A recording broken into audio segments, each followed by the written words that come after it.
Good morning, everyone. This is your entrepreneur, and today we have a very special guest with us, and his name is Augur Shivam. He is an Aghori and an exorcist who's working across different cities in India. So let's welcome him together to this podcast. Pranam Augur Shivam ji. Hariom. Thank you हमारे podcast में आने के लिए। तो आज हम बात करेंगे आपके कुछ एक्सपीरियंसेस के बारे में। तो क्या आप हमें एक स्पेशल केस के बारे में बात कर सकते हैं, या फिर ऐसी कुछ घटनाएं, या फिर ऐसा कुछ परिस्थितियां जो कि आपको लगा कि काफ़ी अनोखा है? देखिए, मेरे जीवन में जितने भी केसेस थे या जो भी मेरे जीवन में मैंने देखा है, सभी कुछ रहस्यमय है और बहुत ही ज़्यादा रोमांचक है। पर अभी मैं वर्तमान की बात करूं तो बेंगलोर में हूं अभी। ओके। और मैं एक बहुत ही पेचीदा केस आप कह सकते हो उसे देखने आया हूं, क्योंकि पिछले 3 सालों से एक बिल्डिंग कंपाउंड में कुछ ऐसी घटनाएं घट रही हैं जिसको समझ पाना एक सामान्य व्यक्ति के बस की बात नहीं है। और कई सारे तांत्रिक और ओके। ओघड़ वगैरह उनके संपर्क में जितने भी लोग थे सभी को उन्होंने दिखवा लिया है। और उस चीज़ को आज तक हालांकि अभी 3 सालों में समझा नहीं गया है, तो मैं कोशिश कर रहा हूँ उसे समझने की। ओके। तो किस तरह की घटनाएं यहाँ पे घट रही है? इसमें कुछ एक चीज़ नहीं है ऐसी जो बार बार हो रही हो, है ना। अच्छा। हर एक दिन नई चीज़ निकल कर सामने आती है। ओके। और उसको समझने के लिए सीसीटीवी कैमरा या फिर जितनी भी तकनीकी दिमाग थे लोगों के पास, हम्म। जितने आइडियाज़ थे सारे उन्होंने लगा के देख ली, पर वहाँ कुछ भी काम नहीं आ रहा है। हम्म। तो कुछ भी कह पाना एक चीज़ नहीं है उस केस में। ओके। ओके। लेकिन तब भी what kind of physical activities happening around? एक चीज़ जो सामान्य हो चुकी है वहाँ पर कि लोग जब घर में अपना खाना बनाकर रखते हैं, रात का हो, दिन का ओके। हो या सुबह का हो, वो खाना 1 या 2 घंटे में ही ऐसा होता है कि जैसे कहीं वो 48 घंटे पुराना हो। वो हालत उसकी 1 या 2 घंटे में हो जाती है। ओके। अब चाहे वो खाना रेफ्रिजरेटर में रखा हुआ हो या फिर सामान्य वातावरण में रखा हो। ओके। तो इसका मतलब रेट ऑफ डिके बहुत बढ़ गया है वहाँ पे। हाँ, कह सकते हैं, मगर अभी मैं किसी भी एक चीज़ पर नहीं पहुँच पाया हूँ अभी तक, तो मैं कुछ भी साफ-साफ नहीं कह सकता इस बारे में। मुझे इसमें समय लगेगा कुछ दिन, फिर मैं उसके बाद इस चीज़ को अगर सॉल्व कर पाया, जी, समझ पाया, जी, तो मैं आपको बता पाऊँगा। जी, जी, जी। बट ऐसा कोई केस के बारे में आप बात करना चाहेंगे जो कि इन इटसेल्फ बहुत ही डिफिकल्ट था, and that has impacted your health, mental health, physical health, that was very, very, very challenging? सारे ही केसेज़ ऐसे थे, जी। क्योंकि जिस भी केस में मैं हाथ डालता हूँ या फिर किसी भी मसले को मैं सुलझाने की कोशिश करता हूँ, तो मैं अपना 100% देता हूँ उसमें, राइट। है ना? मैं कहीं भी कोई कसर नहीं छोड़ता हूँ। तो सभी कुछ ऐसा था। हाँ, हालाँकि मुझे एक लगता है जो कि आज से 4 साल पुरानी बात है। मैं भीलवाड़ा में था राजस्थान के, और इत्र की खुशबू की ज़रूरत थी मुझे। इत्र लेने के लिए मैं मार्केट में गया हुआ था। तो भीलवाड़ा में एक बहुत ही मस्जिद है, बड़ी मस्जिद है, भीलवाड़ा की सबसे बड़ी मस्जिद है। मस्जिद के बाजू में ही इत्र की दुकान है। मैं नाम तो नहीं लूँगा उनका। उनकी उम्र तकरीबन 60 से 65 साल थी, और उनकी बेटी की उम्र 28 साल हो चली थी, और शादी में बहुत देरी थी। और उनकी बेटी एक सामान्य लड़की की तरह नहीं थी पिछले 10 सालों से। अच्छा। 18 वर्ष की आयु से वो लड़की सामान्य नहीं थी बिल्कुल भी। ओके। और सारा सब कुछ उन्होंने देख लिया था अपने हिसाब से जितना वो कर सकते थे। हुँ। हर जगह से हताश थे, वो निराश ओके। थे, और उन्हें कुछ भी समझ नहीं आ रहा था। तो कहीं न कहीं वो मेरे परिचित निकले। अच्छा। मेरे जो गुरु भाई मेरे साथ गए हुए थे वहाँ पर, उनके वो हुँ। परिचित थे। ओके। तो उन्होंने सामान्य नहीं थी, मतलब क्या था उनमें जो कि सामान्य नहीं था? सामान्य ऐसा था कि अ, पिछले 10 सालों में उस हुँ। लड़की ने बाज़ार से कोई कपड़े नहीं खरीदे। ओके। और ऐसा क्या होता था कि हर हफ्ते वो एक नया ड्रेस पहनती थी। ओके। और लड़की का कहीं भी आना-जाना घर से बाहर बिल्कुल भी नहीं होता था। अच्छा। उसका एक कमरा था उस लड़की का, हुँ। जिस कमरे में वो 24 घंटे में से 20 घंटे बिताती थी। ओके। 4 घंटे ही कुछ ऐसा होता था कि कुछ वक्त के लिए 10-15 मिनट 20 मिनट के लिए वो बाहर निकलती थी, जैसे कि खाना खाना या फिर चाय पानी जो भी, उसके बाद वो फिर वापस अंदर चली जाती थी। ओके। और होता ये था, ये बड़े ही ताज्जुब की बात थी कि घर के सारे सदस्यों को कभी वो सोचते, जैसे ही वो घर के बाहर निकलते थे वो ये सोचते थे कि आज हमें देखना है उस कमरे के अंदर क्या है, क्या मगर है? जैसे ही वो अपने घर की दहलीज के अंदर जाते थे वो सारी बातें भूल जाते थे। जैसे कि कोई अगर उस कमरे के अंदर आए तो उसके बाद सारी बातें भूल जाते थे? कमरे के अंदर नहीं, उनके घर के अंदर। ओके।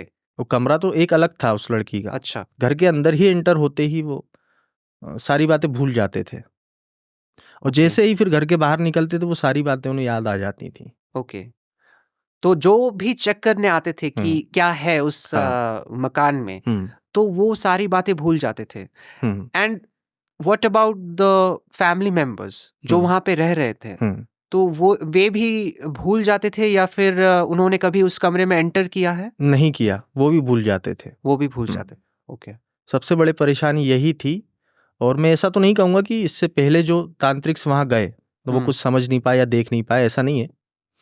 वो भी समझे होंगे, देखे होंगे, क्योंकि अभी आगे चल के मैं बताऊंगा कि परेशानी एक्चुअल में थी क्या।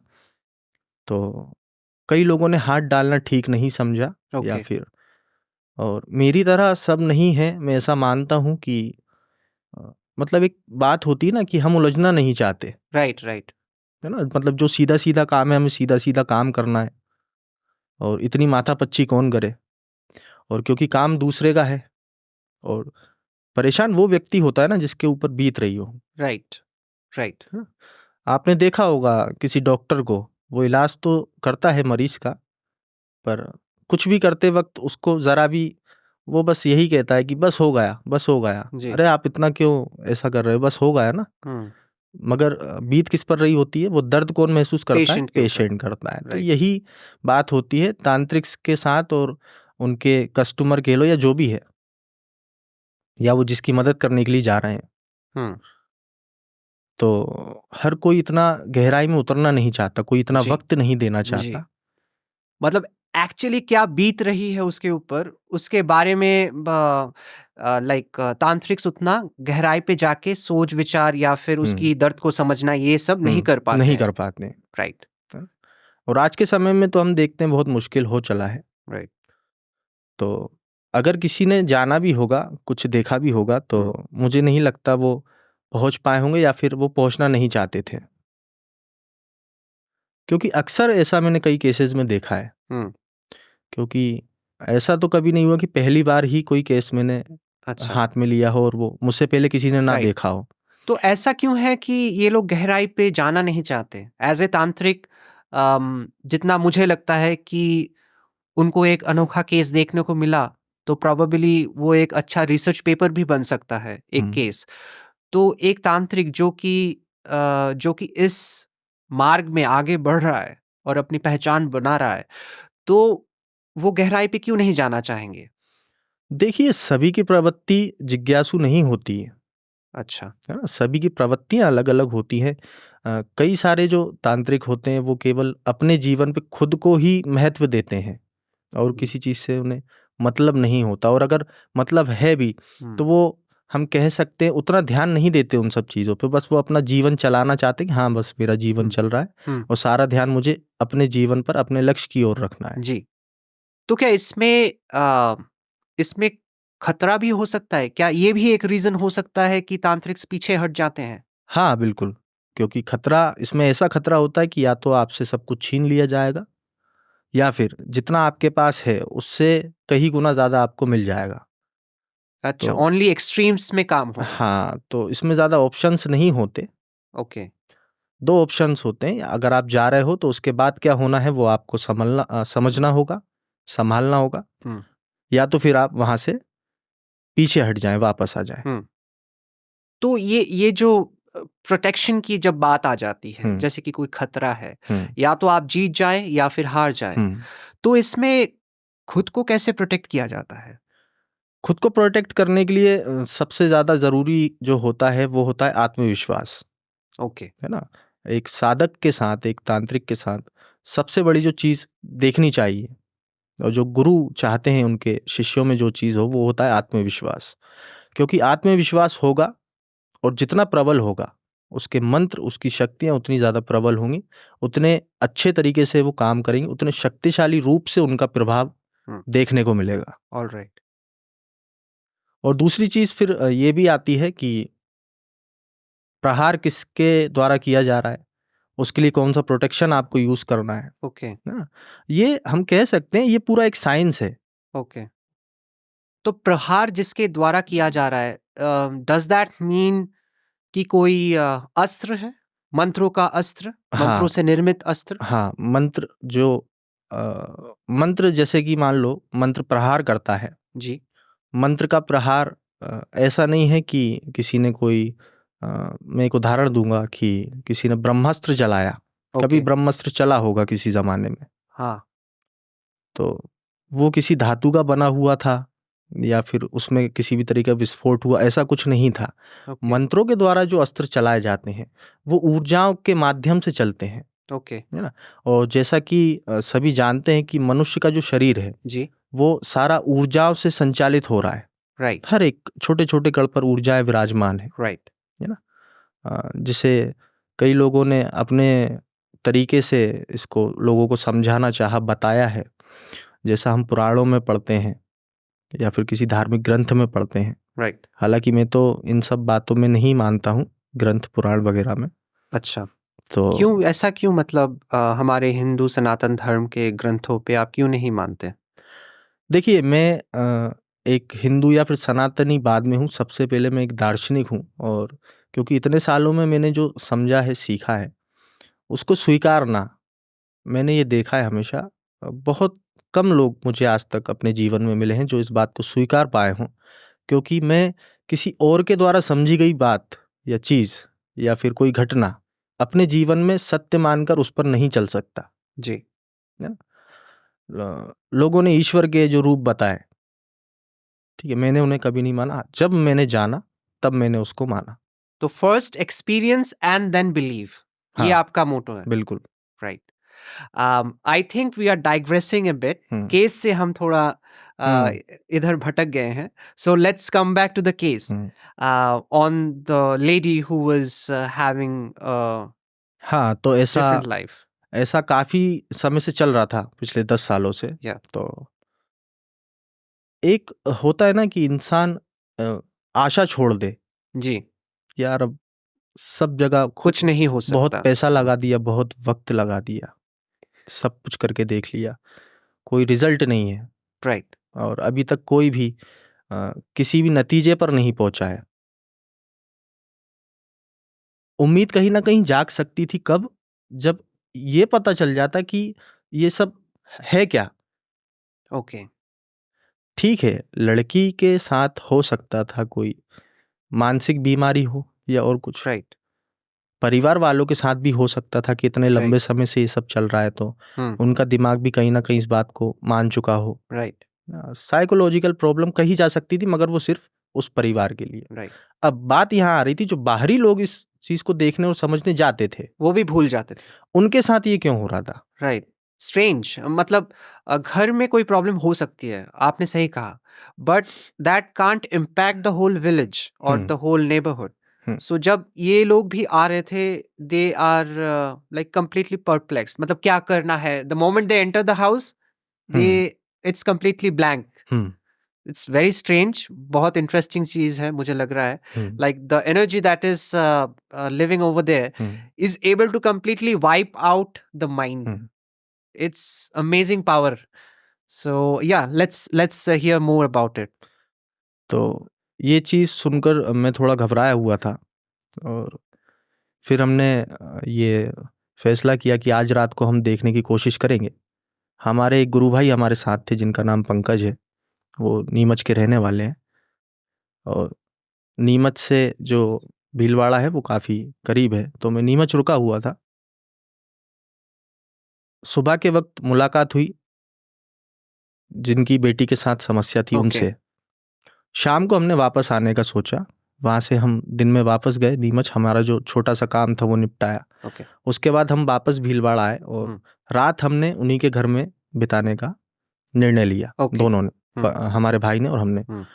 तो ऐसा नहीं था कि हम ही किसी नतीजे पर पहुंच गए पहली बार, और भी लोग आए थे। मैंने जैसा कि बताया ना कि लोग उलझना नहीं चाहते। राइट, बट ऑलरेडी एक स्केच बना हुआ था हाँ कि क्या हो रहा है। हाँ, मतलब मुझसे पहले भी कई लोग समझ गए होंगे, ऐसा नहीं है, पर किसी ने हाथ डालना ठीक नहीं समझा, या फिर रिस्क बहुत होता है इन सब चीज़ों में, तो वो कहीं ना कहीं पीछे हट गए। यही साथ हुआ हमारे, पंकज भाई भी इस बात से पीछे हट गए। तो अब मैं अकेला था। सुबह जब हुई तब मैं अकेला था। उस रात में केवल हमने इतना जाना था कि उस कमरे के अंदर कोई एंटिटी आती है ओके। ठीक रात को 12 बजे, और ठीक सुबह के 4:45 पर वो चली जाती है। ओके। और उस 12 से 4:45 के बीच में सारे घर के अंदर एक ऐसी महक उठ जाती है अपने आप, जो इस दुनिया की है ही नहीं। वो क्या, like, is that a good smell और हाँ, बैड स्मेल? हम कोई बहुत, मतलब ऐसी खुशबू मान सकते हैं जो आज खुशबू। तक ओके। इस पृथ्वी पर कहीं नहीं थी। All right. तो बहुत ये अलग। एंटिटी जो है, is that a positive entity because it is associated with good smell? And what I have heard is like, जब कोई अच्छी खुशबू आती है, that means there are angels around who are of positive nature. So was this entity of positive nature, or like was negative because it was impacting the whole family and that person or that lady? तो हम क्या कह सकते हैं इसको? ये बात मुझे बड़ी अजीब लगती है कि लोग बोलते हैं कि खुशबू आ रही है तो कोई अच्छी चीज़ है, कोई अच्छी शक्ति है, कोई सात्विक शक्ति है, राइट। सकारात्मक शक्ति है।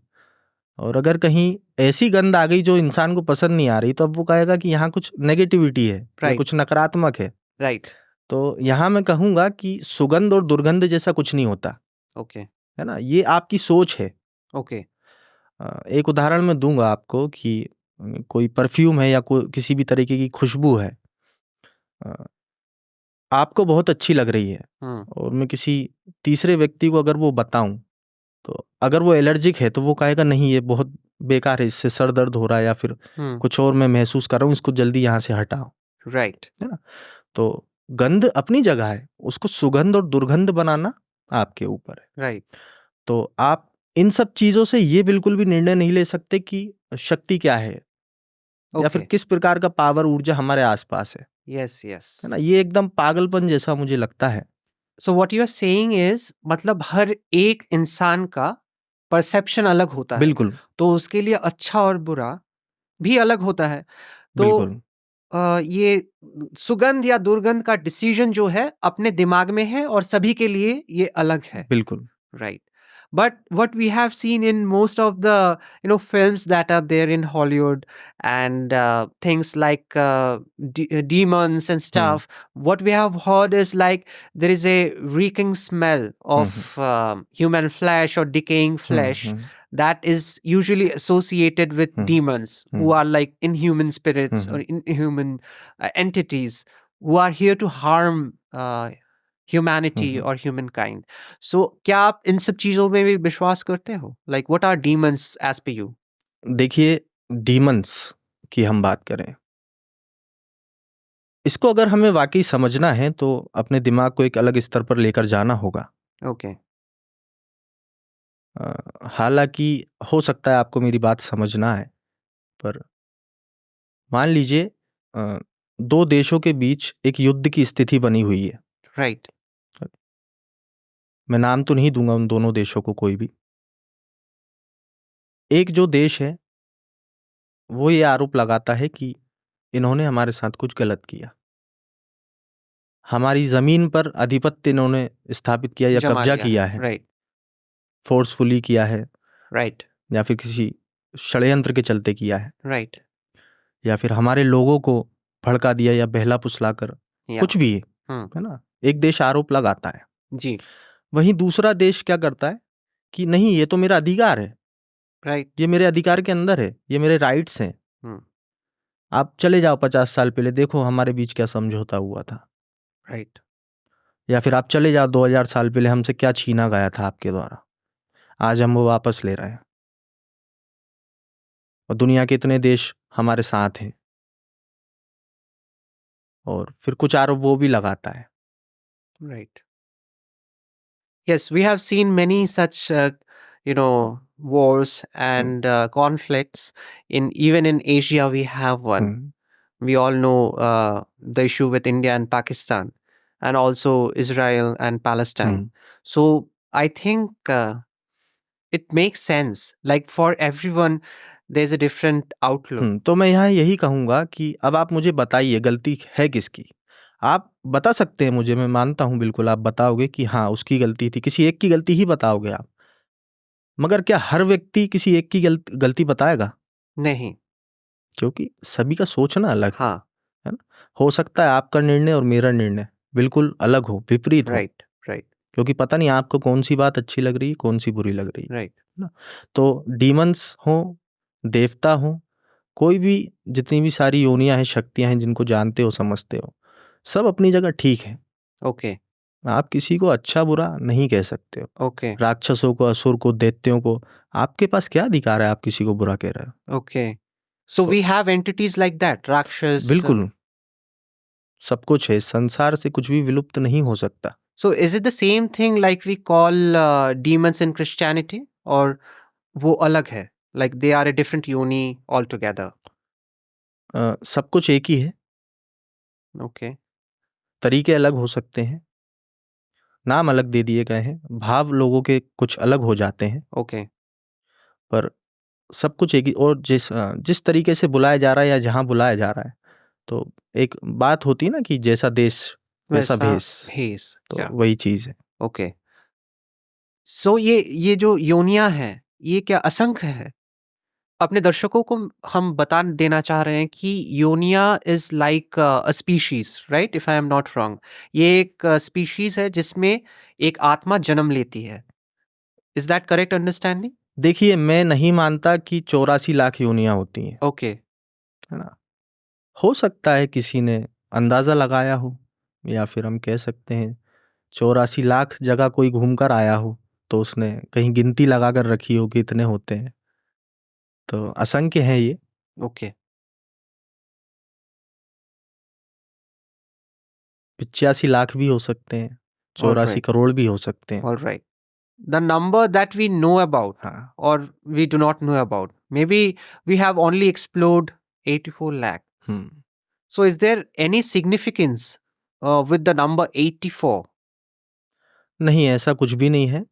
ऐसा समझ लो कि आज मैं ये घोषणा कर दूं कि 108 लाख योनियां होती हैं। Okay. मेरे साथ जितने भी लोग जुड़े हैं, जो मुझ पर विश्वास करते हैं, मेरी बताई गई जीवन शैली को अपनाते हैं, मेरे मार्गदर्शन पर चलते हैं, वो इस चीज को लेकर कहीं ना कहीं किसी ने कोई किताब लिख दी, किसी ने कोई ग्रंथ लिख दिया, किसी ने मेरी जीवनी लिख दी, उसका परिवार भी इसी बात को लेकर चलेगा। Right. यही चीज आज से 500 साल बाद बहुत will- विस्तार हो जाएगा yeah, इस yeah, बात yeah. का कि एक बहुत बड़े गुरु थे, ओगड़ शिवम जिनका नाम था, उन्होंने ये बताया हजारों सालों के बाद कि 108 लाख योनियां होती हैं। तो Nice. ये है। Nice. And I think we are again digressing from the case. So between 12 in the morning to 4 in the morning, 4 a.m., we have an entity in the house, right? And then there's a smell which is very, very good that is there. So उसके बाद हम क्या देख रहे हैं इस case में? सुबह हो गई थी। Okay. और जो उस लड़की के घर का कमरे का जो दरवाजा था, Okay. वो जो पहले के समय में आपने देखा होगा लकड़ी के दरवाजे जो होते थे, Right. उनमें गैप होते थे, Yeah. है ना? आसानी से अंदर से देखा जा सकता था कि बाहर से देखा जा सकता था कि अंदर क्या हो रहा है, और अंदर से देखा जा सकता था कि बाहर क्या हो रहा है। दरवाजे को खोलने की जरूरत नहीं पड़ती थी। राइट। हालांकि आजकल तो वैसा कुछ दिखता नहीं, पर उनका घर काफी पुराना था, पुराने Okay. जमाने का घर था, अभी भी वैसा ही है। तो जब हम वहां से उस रात को झांक रहे थे, देखने की कोशिश कर रहे थे, तो वहां इतनी तेज रोशनी थी, सुनहरी रोशनी, कि हमारी नजरें नहीं थम रही थी। रोशनी। रोशनी, ओके, लाइक गोल्डन स्फीयर। हाँ बिल्कुल। और वो कहाँ से आ रही थी ये हमें नहीं पता था, पर इतना पता था कि कुछ तो है, मतलब किसी ना किसी की उपस्थिति है ना, पर शरीरी की। दूसरी रात को जब हमारे भाई ने साथ छोड़ दिया तो फिर अकेले मैंने कोशिश करना चाही।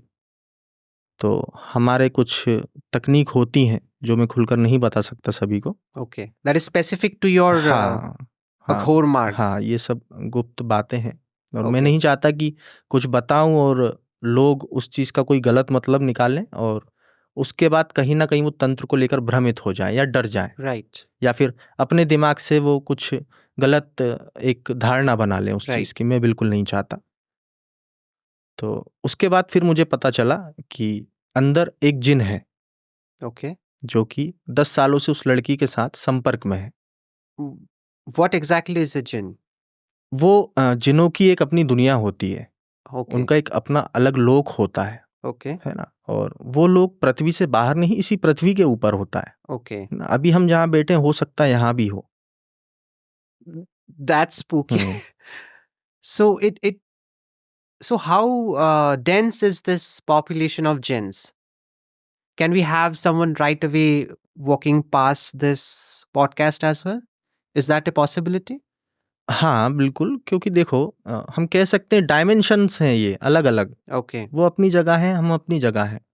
आप उन्हें अचानक नहीं देखे कभी शायद आपने ये मैं नहीं कह सकता ये अनुभव किया होगा कि आप कहीं से जा रहे थे और कुछ ऐसा लगा कि कुछ अंदर से होकर निकल गया या कुछ एक भारी सा कुछ टकरा कर निकल गया कभी, Yeah. या आप कुछ सामान हाथ में लेकर जा रहे थे वो अचानक से गिर गया। Yeah.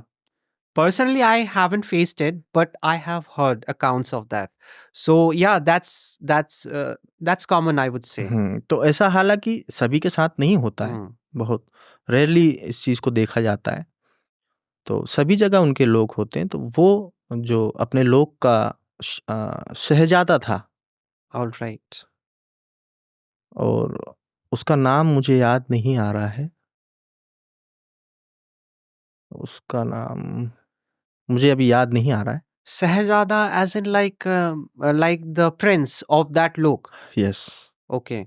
So are there any tribes in that lok? हाँ, Like India, हाँ, Pakistan, हाँ, हाँ, बिल्कुल, Bangladesh? बिल्कुल। Okay. ये अलग-अलग होता है। उन लोगों में भी अलग-अलग मानने के तरीके होते हैं उनके, अलग-अलग रिचुअल्स होते हैं उन लोगों के। Okay. They practice tantra as well. हाँ। That's interesting. आलिम जैसे कि मुस्लिमों में बोला जाता है Okay. एक, तो वैसे ही आलिम वहाँ भी होते हैं। Alim as in someone who knows the tantric practices, is it? Practices and Islamic rituals Okay. better. Okay. So are all Jains practicing Mohammedans, or like we also have other religions as नहीं, well? सभी नहीं करते हैं, ऐसा नहीं है। कुछ होते हैं Okay. और क्योंकि जैसे कि हम मनुष्य हैं, Hmm. तो हमारे पास कुछ पावर्स हैं जो केवल मनुष्यों में ही देखने को मिलता है इस पृथ्वी के ऊपर। Like? कुछ भी, दिमाग बहुत ज़्यादा है आप में, Okay. आप कुछ भी नया कर सकते हैं, ऐसा कुछ। तो जिनों के पास भी बहुत सारी ऐसी चीज़ें, शक्तियाँ हैं उनके पास, हम कह सकते हैं, जो कि हमसे दूर अलग बनाती हैं उन्हें Okay. और भी बाकी लोगों से अलग बनाती हैं। क्योंकि लोग अलग है, सब कुछ अलग है, उनको बनाया अलग तरीके से गया, उनकी उत्पत्ति अलग तरीके से हुई है, Okay. उनका जीवन अनंत काल हज़ारों साल का होता है। All right. तो सभी कुछ अलग है। तो अभी हम समझेंगे कि ऐसा हुआ क्यों, वो क्यों उसके Right. संपर्क में आया Right. लड़की के। तो ये बात थी मुझे 10 साल पुरानी बात थी जब मैं मिला था, आज से 4 साल पहले। तो इस बात को हो गए 14 साल। All right. Okay. 14 साल पहले वो लड़की 18 साल की थी Okay. और वो उनका जो परिवार था, किसी अपने रिश्तेदार की शादी में वो गए हुए थे, Okay. वहीं राजस्थान के किसी अजमेर के आसपास के गांव में। तो अब गांव की शादी होती है तो आप देखते हो व्यवस्थाएं उस प्रकार से नहीं हो पाती। तो सोने के लिए जो खुली जगह होती है Hmm. वहां पर सुला दिया जाता है लोगों को, या फिर बैठते हैं खाना या जो भी Right. होता है। तो ये किसी दरगाह के पास की बात है, आसपास दरगाह की सीमा के अंदर इन लोगों ने रात का अपना सोना किया। तो दरगाह से कोई इस केस का मतलब नहीं था। ओके। है ना? तो वहाँ जाते ही मैंने कुछ अलग फ़ील हुआ। तो जब मैं देखता हूँ कि मैं जैसे ही उस कमरे के अंदर जाता हूँ, हुँ। दरवाज़ा अपने आप बंद हो जाता है और मेरे खोले ना खुल रहा था और वो मुस्कुराते हुए एकदम निडर, जैसे कि अब मुझे उससे डरना चाहिए, ओके, ओके। और वो अपने पलंग पर जाकर बैठ गई और शाम का वक़्त था। हाँ, पर वहाँ पर कुछ ऐसा हुआ था मेरे साथ कि मैंने देखा था घड़ी की तरफ, तो 8:30 बजे थे। हुँ। उसके बाद मुझे पता नहीं चला क्या हुआ, और जब मेरी आँख खुली तब ठीक 12 बज रहे थे, ओके। है ना? अब मुझे पता नहीं था उतने वक़्त में कहाँ था, हुँ। नीचे गिरा हुआ था या सो रहा था या फिर स्टैच्यू था वहाँ पर, मैं मूर्ति की स्थिति में खड़ा था या फिर क्या? मेरा दिमाग बंद आउट हो हो गया, गया था कंप्लीटली काम करना। ब्लैंक। हाँ, मतलब कुछ पता ही नहीं चला और वो चीज़ मैं आज तक जान भी नहीं पाया। ओके। तो 12 बजे जब मेरी आँख खुली और सब कुछ ठीक था, मेरे शरीर में ना कोई दर्द था, मतलब कुछ भी मैं अनुभव नहीं कर रहा था गलत, हुँ। सब कुछ सामान्य था। और ठीक 12 बजे मैं देखता हूँ कि एक बहुत तेज़ रोशनी कौंध रही है हुँ। उस कमरे के अंदर, और वो हुँ। कहाँ से आ रही है नहीं मालूम। वो इतनी तेज़ होती है कि मैं अपनी आँखों को बंद कर लेता हूँ ओके। और फिर ठीक 2 सेकंड बाद मुझे ऐसा लगता है कि सब कुछ सामान्य है। अब मैं अपनी आँखें खोलता हूँ, तो एक बड़ा ही सुंदर पुरुष, जो कि वो शहज़ादा था, वो खड़ा हुआ था, जिन्हों की एक ख़ास बात होती कि वो कभी भी ज़मीन पर पैर नहीं रखते। ओके। आप जब देखेंगे तो ज़मीन से वो कुछ इंच हवा में होते हैं, ओके। ज़मीन पर पैर नहीं रखते, So, क्योंकि is that an identity which is specific to the jinns?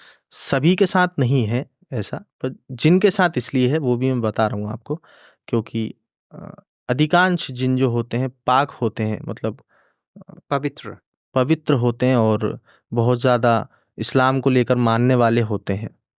उनके जो नियम कायदे हैं बहुत ज़्यादा फॉलो करते हैं, और ये ज़मीन को वो नापाक समझते हैं। ओह! आदमज़ात को भी कहीं न कहीं नापाक कहते हैं, जब उनमें आपस कहीं न कहीं बात होती होगी, तो ये मैंने जाना है और समझा है। तो ज़मीन पर पैर नहीं रखते हैं और काफ़ी ज़्यादा वो सुंदर होते हैं दिखने में।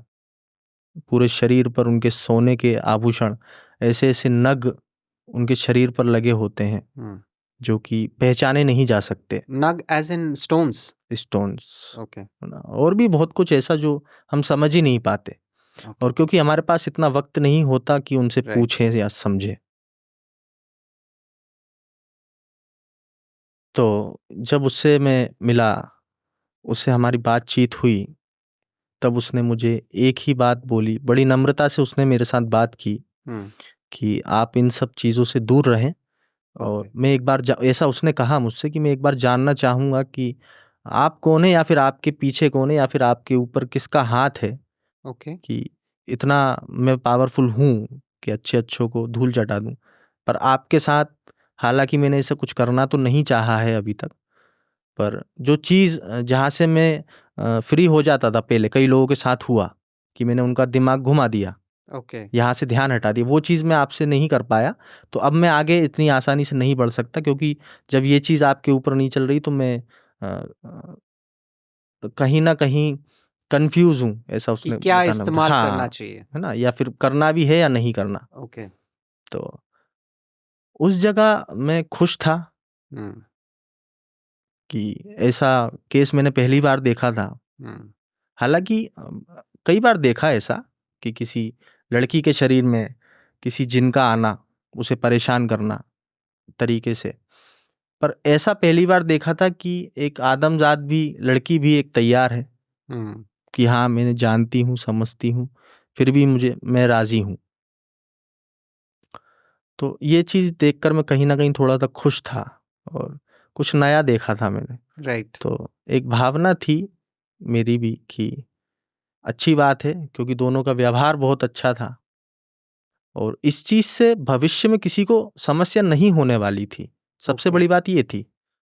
मैं उसमें ज़रूर कुछ करता अगर किसी को कोई समस्या होती तब। Okay. बस समस्या केवल इतनी सी थी कि उसके जो माँ-बाप थे लड़की के, वो शादी ना होने की वजह से परेशान थे। Okay. और ये सब चल क्या रहा है, उनके रिश्तेदारों में लड़की को लेके क्या-क्या बातें हो रही हैं, बस Hmm. इतनी सी छोटी-सी बात थी। Hmm. उस जगह शहज़ादे का कहना था कि अ, शादी तो इसकी कहीं होगी नहीं, क्योंकि ये खुद Right. भी नहीं करेगी, और मैं इसको कोई नुकसान नहीं पहुंचाऊंगा, क्योंकि अब तक 10 सालों में नहीं किया है। ओके, जो भी करता हूँ अच्छा ही करता हूँ। इनका परिवार भी हर तरीके से ठीक है, राइट। मैं ध्यान रखता हूँ एक बेटे की तरह, ओह, नाइस। है ना। सन इन लॉ। हाँ, एक बेटे की तरह मैं ध्यान भी रख रहा हूँ। और दूसरी चीज़ फिर ये थी कि जब तक इसका मनुष्य का जीवन है इस योनि में, मैं तब तक इसे कोई कष्ट है, जैसे ही ये इस शरीर को छोड़ेगी मैं इसको अपने लोक लेकर चला जाऊंगा। मुझे कोई जल्दबाजी नहीं है कि मुझे और कितने साल रुकना है। ओके, तो उनका टाइम क्या अलग चलता है, फॉर एग्जाम्पल? हाँ, उनके हमारे लिए दिन साल महीने हो सकते हैं, वो इन सब चीज़ों से परे होते हैं। तो उनके लिए क्या है, मतलब घड़ी क्या है, टाइम उनके लोक में है या नहीं? टाइम होगा, पर मैं इतना बेहतर तरीके से नहीं जानता कि वो किस हिसाब से अंदाजे लगाते हैं। पर जो सुबह की नमाज होती है 5 बजे की, वो सभी लोग वो अदा करते हैं। पांचों वक्त की नमाजें वो अदा करते हैं, तो हम कह सकते हैं कि हर एक दिन भी वो वहाँ काउंट होता है। करेक्ट। पर अब वो उसको दिन कहते हैं या नहीं कहते, या हम ये भी कह सकते हैं कि वो 1 घंटे में 5 बार नमाज पढ़ने जैसा भी बोलते हो, ओके। है ना। हम बोलते हैं कि एक दिन में 5 बार पढ़नी चाहिए, वो लोग बोलते वो हैं कहते हैं कि एक घंटे में 5 बार पढ़नी चाहिए, है ना। तो हम किसी भी नतीजे पे नहीं पहुंच सकते ऐसे। तो जब मैंने ये बात सुनी तो फिर सारी बातें क्लियर थी कि देखो अब किसी को समस्या तो है नहीं, राइट, और जब दोनों ही राजी हैं तो हम कौन होते हैं बीच में कुछ करने वाले। राइट। तो उस 10-15 मिनट की बातचीत में कुछ ऐसा हुआ, एक मेरे अंदर ऐसी भावना जागृत हुई, और कहीं ना कहीं उनकी तरफ से भी ऐसा था कि हम बहुत अच्छे दोस्त हैं। ओके। तो अब कुछ ठीक करने जैसा मेरे बस में था नहीं, और मैं करना भी नहीं चाहता था, वो करता भी तो क्या। राइट। लेकिन क्या एक ये भी तो हो सकता है कि ये इसकी एक चाल थी, like a ploy to divert your mind? नहीं, बिल्कुल नहीं था ऐसा, क्योंकि सबसे बड़ी बात ये थी कि 10 सालों में ऐसा कुछ भी गलत हुआ नहीं था, और उसने सारी बातें खुलकर रखी ना सामने। और अगर वो माइंड डाइवर्ट करना भी चाहता था तो क्यों करेगा, उसका बात वही थी ना, लड़की राजी है। उसने कुछ ऐसा नहीं किया था, अपने पावर्स का इस्तेमाल नहीं किया था कि लड़की का दिमाग घूम जाए, उसके लिए आकर्षित रहे वो। नॉर्मली दोनों थे। हाँ, सब अपनी मर्जी से चल रहा था। As lovers. हाँ, सब अपनी मर्जी से चल रहा था। Only thing, I mean, Jin doesn't have a body, but there's a soul. Hence, both of them were happy together. कह Okay, सकते हैं। nice, very interesting story. I would not a story, but yeah, for most of us, I guess it's a story, but for you, it's reality. But amazing to hear. But I would like to understand more about Tantra. Like, how do you define Tantra? Tantra क्या है? तंत्र को लोग समझते हैं कोई क्रिया, All right. कि कुछ नींबू उठा लिया, लौंग उठा ली, कोई भावना रखते हुए कुछ चीज, कुछ विशेष प्रक्रिया कर दी तो उससे कुछ हो जाएगा। Okay. ये तो एक बहुत बात की चीज है, बहुत आगे की बात है ये। मगर सबसे पहले तो आपको ये समझना है कि इसके काम करने का तरीका क्या है। Okay. तंत्र की किसी भी साधना को ले लीजिए, मंत्र को ले लीजिए, Okay. उसके काम करने के तरीके को ले लीजिए। यहाँ पे Alright. समझना होगा कि वो कर क्यों रहा है, कैसे कर रहा है। Like, what is the objective? मतलब हाँ, क्यों कर रहा है? हाँ, And what is the process? हाँ। Okay. अगर हम इसको ठीक तरीके से समझते हैं तो हम तंत्र को बेहतर तरीके से समझ पाएंगे, Okay. है ना। ये सभी जानते हैं कि तंत्र की उत्पत्ति महादेव के द्वारा हुई।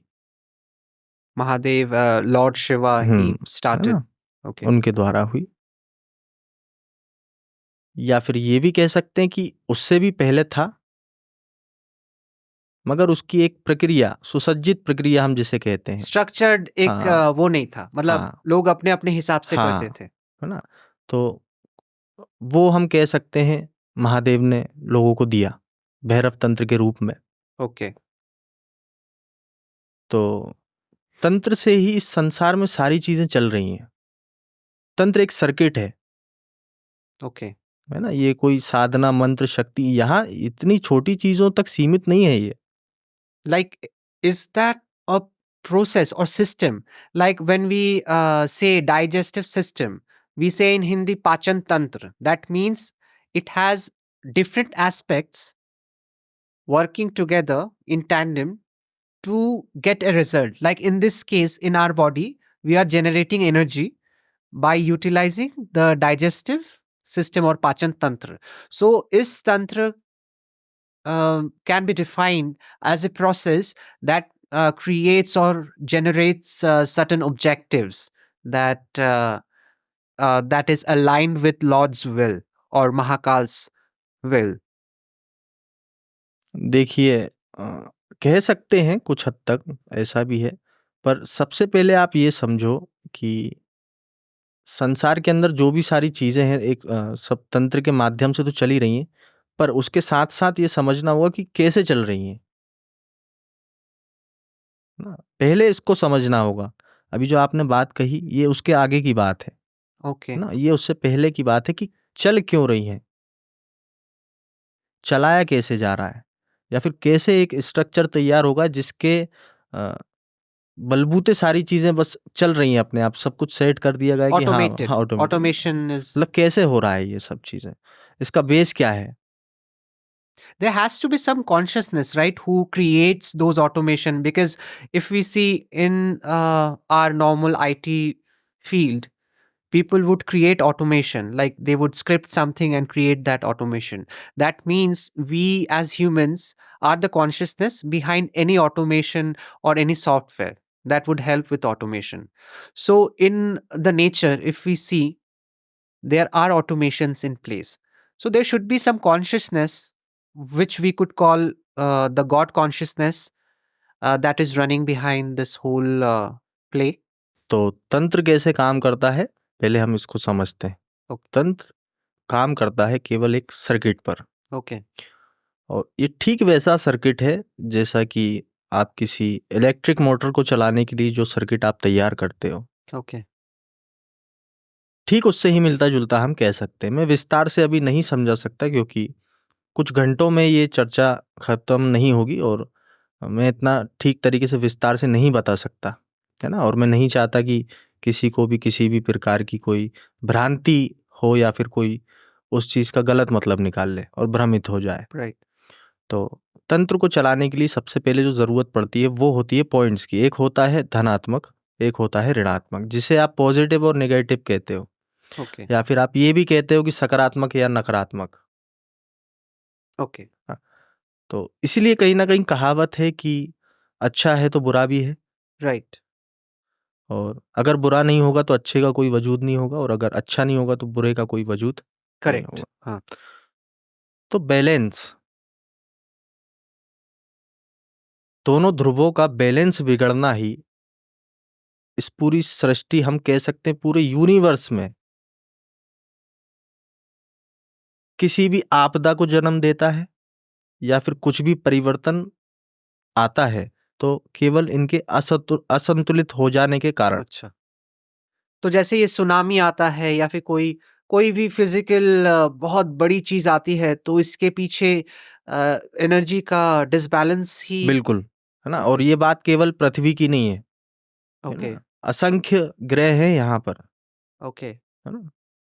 क्योंकि केवल अंदाज़ा लगाया गया है गैलेक्सी में क्या है, कितनी बड़ी है और कितनी है ये, Right. गैलेक्सियाँ कितनी हैं, ये एक अंदाज़ा ही है ना लोगों का, हाँ, अननोन तो काफ़ी मोस्टली इट है इज़ ना? अननोन. क्योंकि आए दिन हम देखते हैं कुछ नई-नई चीज़ें लोगों को मिल रही हैं, हमारे वैज्ञानिकों को मिल रही हैं, कुछ नई-नई खोज हो रही है, कुछ नया जान पा रहे हैं। राइट, तो अभी पता नहीं और कितना क्या छुपा हुआ हो।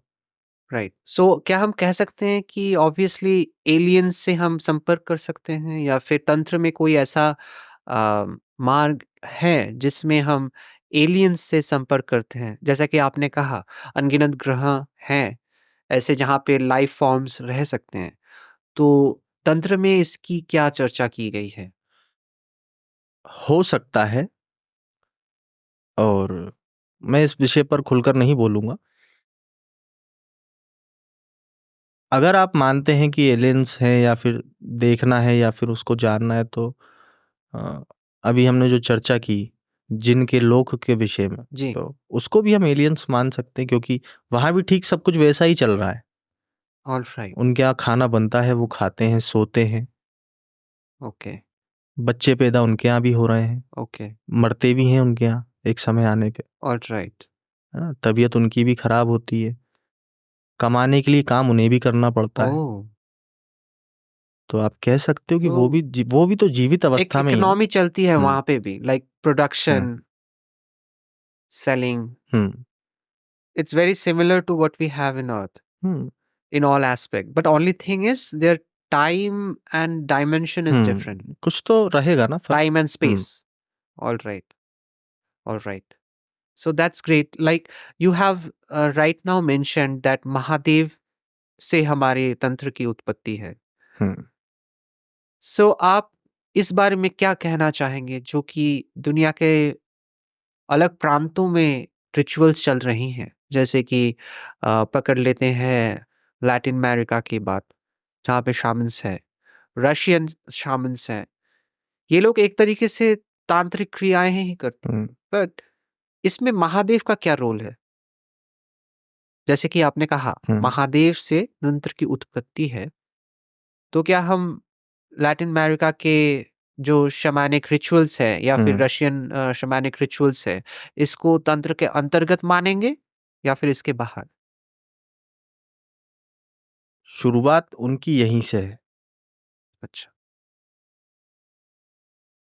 जैसे ABCD है ओके, इंग्लिश भाषा की, जब तक किसी बच्चे को ABCD अल्फ़ाबेट्स नहीं बताओगे, सिखाओगे, तो क्या वो अंग्रेजी लिखना सीख सकता है? नहीं, बोलना तो सीख सकता है, समझना भी सीख सकता है। क्या लिखना सीखेगा वो? न, अगर उसे बताया ही ना जाए कि राइट, अल्फ़ाबेट्स होते क्या हैं? राइट, हाँ, वो बोल लेगा, समझ लेगा, बात कर लेगा, क्योंकि सुन रहा है, समझ रहा है, वो उसका दिमाग समझ रहा है उस चीज़ को। पर उसको पता नहीं है कि अल्फ़ाबेट्स होते अक्षर क्या हैं, दिखते कैसे हैं? है ना? राइट, तो कभी वो लिख तो सकता ही नहीं है किसी भी राइट, चीज़ को, लिख कर नहीं दर्शा सकता, ना ही लिखा हुआ वो समझ सकता है। हुँ, तो जितने भी तंत्र के हम देखते हैं, जो शाखाएँ चल रही हैं विश्व में अलग-अलग लोगों के द्वारा, तो उत्पत्ति सारी यहाँ से है, इस भारतवर्ष से है। भारतवर्ष से ये क्या हिस्टोरिकल फैक्ट है या फिर ये हमारा बिल्कुल, मानना है? मानना नहीं, ये बिल्कुल फैक्ट है, क्योंकि देखो ना, आप नहीं कह सकते कि आज से 5000 साल पहले वहाँ से कौन आया था? या फिर 5000 साल पहले मनुष्य का जीवन कैसा था? हो सकता है सब भ्रमण ही करते रहे हों, और ये बात का तो इनकार किया ही नहीं जा सकता कि भारतवर्ष हमेशा से ही समृद्ध था, राइट, शुरुआत से ही। हुँ, अगर आप कहते हैं कि पहले मनुष्य की रीढ़ टेढ़ी थी, हुँ, हज़ारों साल, लाखों साल लगे सीधा होने में, करोड़ों साल लगे, राइट, आविष्कार हुए, तब उसने जीना सीखा, तो मैं भारत देश में ये चीज़ नहीं मानता कि यहाँ ऐसा हुआ होगा।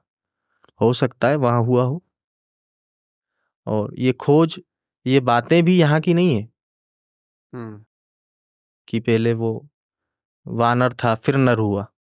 हुँ, ये वहाँ बाहर की बात इवोल्यूशन, है ना? ये हो सकता है जो दूसरी सभ्यताएँ हैं, उनके साथ ऐसा हुआ हो। आदिवासी थे, एक जो आदिवासी जीवन होता है वो था, ओके, मान सकते हैं कि लोग कंदराओं में रहते थे, गुफाओं में रहते थे, हुँ, वो सब माना जा सकता है। पर जो शुरुआत जो बताई जाती है, वो शुरुआत यहाँ पर तो कम से कम ऐसी नहीं थी बिल्कुल भी, राइट। है ना? सो क्योंकि हमारा जो हुँ, होमो सेपियंस की जो हुँ, उत्पत्ति है, हुँ। वो किस चीज़ से हुआ होगा इन इंडियन सबकॉन्टिनेंट? देखिए, मैं इन सवालों का जवाब नहीं देता, देना ठीक भी नहीं समझता हूँ, क्योंकि इसको मैंने कई बार अनुभव किया है, लोग नहीं समझ पाते ओके, और कुछ ना कुछ गलत उसका वो निकाल कर एक धारणा अपनी बना के बैठ राइट, जाते हैं, तो मैं भ्रमित नहीं करना चाहता लोगों को। हाँ, एक समय आता है जहाँ लोग समझते हैं, तब मैं उनको समझाता भी हूँ हुँ, सारी बातें ठीक से। तो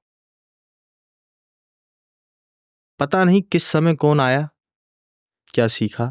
हम्म, ऐसा भी है, कहा जाता है कि जीसस पहले भारत में आए भ्रमण पर, यहाँ से उन्होंने ध्यान विद्या सीखी या जो भी सीखा, उसके बाद जाकर वो उस स्तर रिजरेक्शन। पर पहुंचे। उन्होंने अपनी कुंडलियां जागृत की। ओके। इस्लाम में मोहम्मद जी को भी आप देखो तो अ, देखते हो कि उन्होंने 40 साल तक एक गुफा के अंदर ध्यान किया। राइट।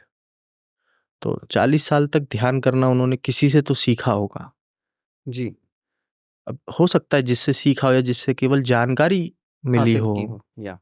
वो या फिर उनके भी कोई गुरु या मेंटर कभी इंडिया आए हों, भारत आए हों, या यहाँ का कोई व्यक्ति वहाँ पहुंचा हो। तो राइट। सारी चीज़ों की शुरुआत यहाँ से हुई है। अब अल्फ़ाबेट एक बच्चे ने सीख लिए, अब वो अपने हिसाब से भी तो सब कुछ कर सकता है ना, ज़रूरी नहीं भाषा जैसी है वैसी ही चलेगी। मतलब अपने हिसाब से वो कविता लिख सकता है। हाँ, कुछ भी कवि। बना सकता है। राइट। तो यही इस तंत्र में हुआ राइट। कि मुझे ये अच्छा लग रहा है और मुझे मैं इस पे ही आगे चलूंगा। हाँ, मुझे बहुत अच्छे रिज़ल्ट मिल रहे हैं। हम्म। या फिर हमारे उनके वातावरण के अनुकूल क्या है? क्या राइट। व्यवस्थाएँ हैं वहाँ पे, किन वनस्पतियों की वहाँ पर प्रेज़ेंटेशन है सभी राइट। चीज़ों की। कौन सी कौन सी दवाइयाँ हैं, कौन सी आयुर्वेदिक हाँ, मेडिसिनल वहाँ प्लांट की क्या है। प्रकृति उन्हें क्या दे रही राइट। हम्म। है ना? उन सब चीज़ों को देखते हुए उन्होंने हम्म। नए-नए इन्वेंशन कर डाले, हम्म। नई-नई तकनीकें इज़ाद कर दी तंत्र को लेकर। ऐसा देखा जाता है कि for example in Bangladesh there is a place known as Borishan. So it was full of different rivers and water bodies, and there was like snakes were very prevalent, and even in Latin America we have this prevalence of snakes.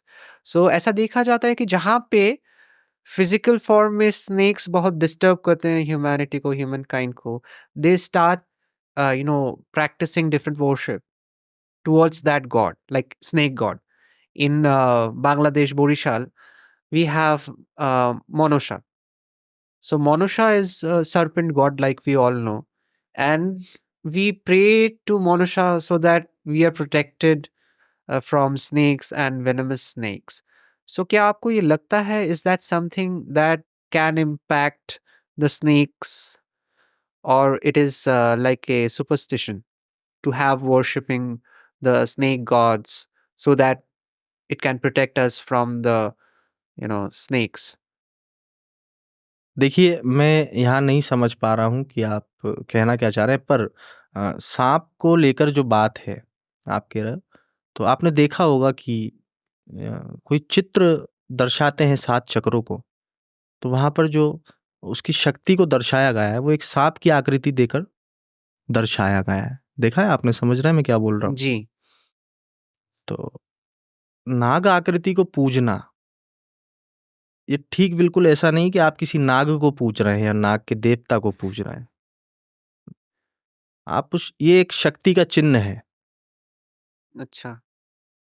जैसे कि Christianity में नाग को सेटन के साथ relate किया गया है। देखिए, उसका ऐसा है क्योंकि नाग को जीसस ने किस नज़र से देखा? 7 चक्र की ऊर्जा, और जिसको कह सकते हैं इंद्रियों का एक जोड़ लेने वाला, सभी इंद्रियों को जोड़कर चलने वाला एक जीवन चक्र। चक्र तो नहीं कहेंगे क्योंकि जीवन का चक्र नहीं है कोई, मनुष्य जीवन का। आत्मा का जीवन चक्र है, मनुष्य जीवन का तो कोई चक्र नहीं है ना। मतलब राइट। एक जगह शुरू हुआ है तो एक जगह वो खत्म होगी। खत्म हो जाएगा, और जहाँ से शुरू हुआ है वहाँ सब कुछ अच्छा है, बहुत बड़े-बड़े रास्ते हैं, फिर आप देखोगे कि धीरे-धीरे आखिर में जाते-जाते कुछ नहीं बचता और वो एक जगह जाकर रुक जाता है। खत्म हो जाता है।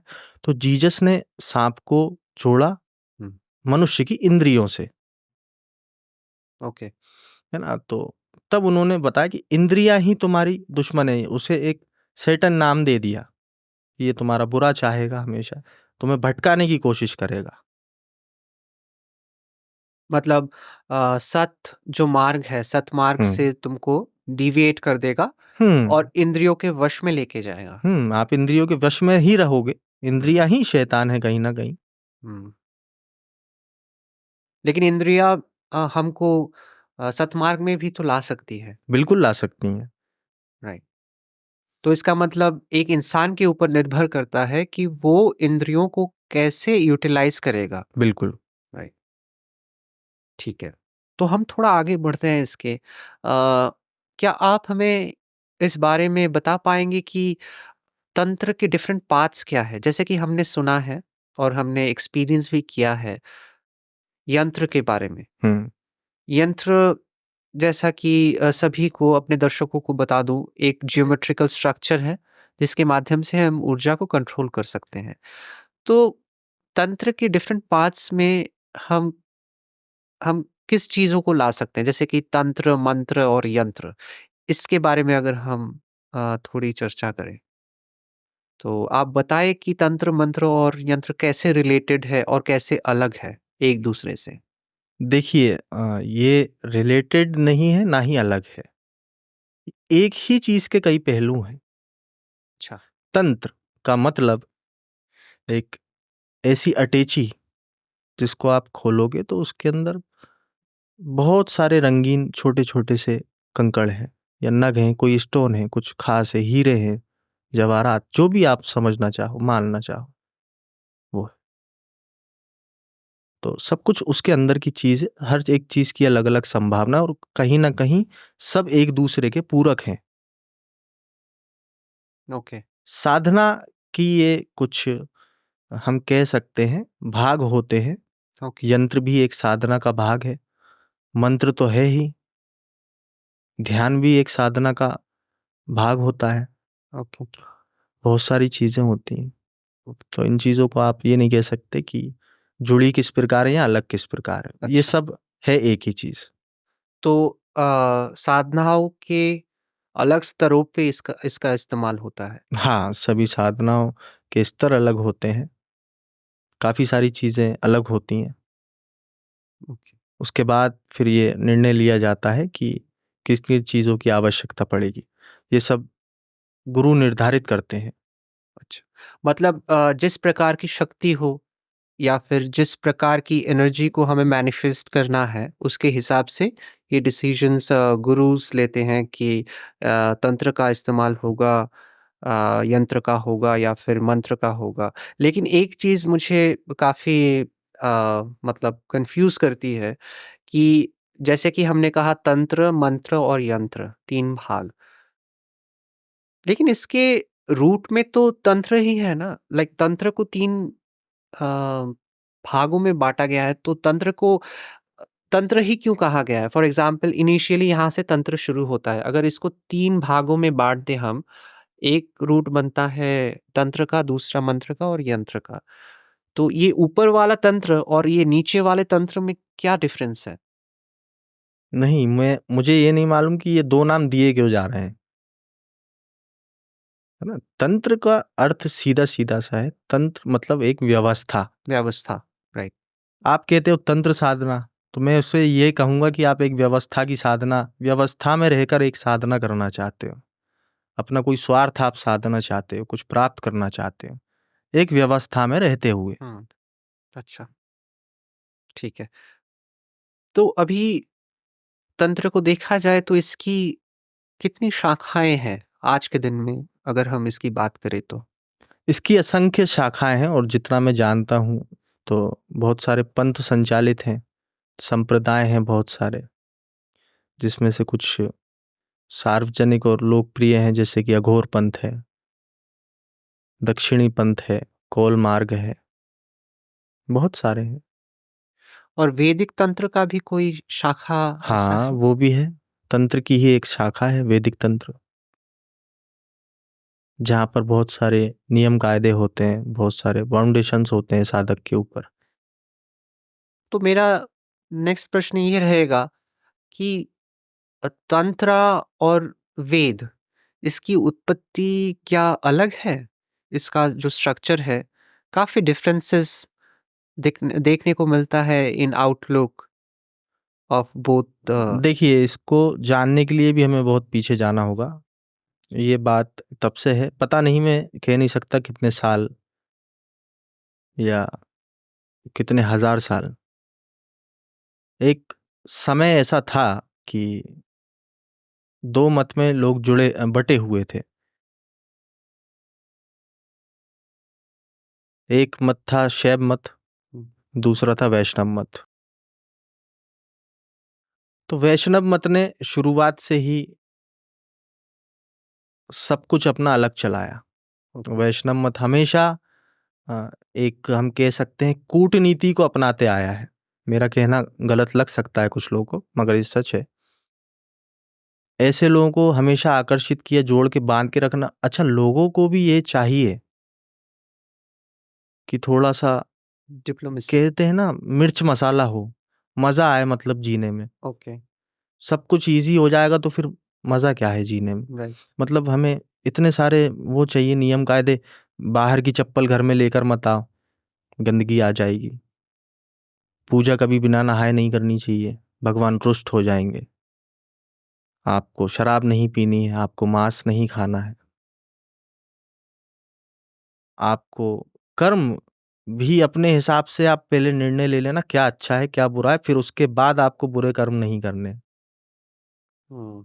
अच्छे करने। उसका निर्णय भी आपके हाथ में है कि अच्छे कौन से और बुरे कौन से। और फिर वो बोल रहा है कि सिर्फ अच्छे करना है, बुरे नहीं करना।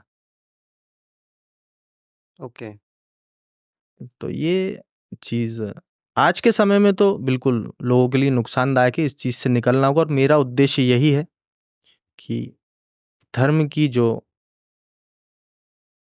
सच्चाई है कहीं ना कहीं जो छुपा कर रखी जा रही है और बहुत प्रयास किए जाते हैं हमेशा इसको छुपाने, उसको सामने लेकर आए, लोग समझें। ओके। और लोग बहुत बड़ी मात्रा में इसके लिए मेरे साथ में हैं, आगे आ रहे हैं।